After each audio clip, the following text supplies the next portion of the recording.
தமிழகம் மட்டுமல்ல, இந்தியாவிலேயே புரட்சித் தலைவர் எம்ஜிஆரின் பெயரை உச்சரிக்காமல் அரசியல் செய்ய முடியாத நிலை உள்ளதாக முன்னாள் அமைச்சர் கடம்பூர் ராஜு தெரிவித்தார்.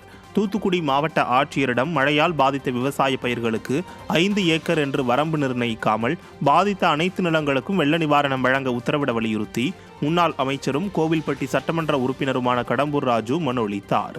அப்போது தூத்துக்குடி மாவட்டத்தில் விவசாய நிலங்கள் இயற்கை சீற்றத்தாலும் காட்டுப்பன்றிகள் அட்டகாசத்தாலும் பாதிக்கப்பட்டதாக முன்னாள் அமைச்சர் கடம்பூர் ராஜு கூறினார். புரட்சித் தலைவர் எம்ஜிஆருடன் மோடியை ஒப்பிட்டு அண்ணாமலை கூறியிருப்பது குறித்து கேட்டதற்கு, இந்தியாவில் அவர் பெயரை உச்சரிக்காமல் அரசியல் செய்ய முடியாத அளவுக்கு புரட்சித் தலைவர் எம்ஜிஆர் மக்கள் மனதில் உயர்ந்திருப்பதாக கூறினார். புரட்சித் தலைவர் எம்ஜிஆர் ஒரு மகத்தான மக்கள் தலைவர். அரசியல் இயக்கத்தில் இந்தியாவிலேயே ஒரு இயக்கத்தை ஆரம்பித்தவுடன் முதல் பொது தேர்தலிலேயே இந்த இயக்கம் ஆரம்பித்தவுடன் சந்திக்கின்ற முதல் தேர்தலில் ஆட்சியை பிடிக்க முடியும் என்ற வரலாறை படைத்த ஒரு மகத்தான தலைவர் என்று சொன்னால் அது புரட்சி தலைவர் தான்.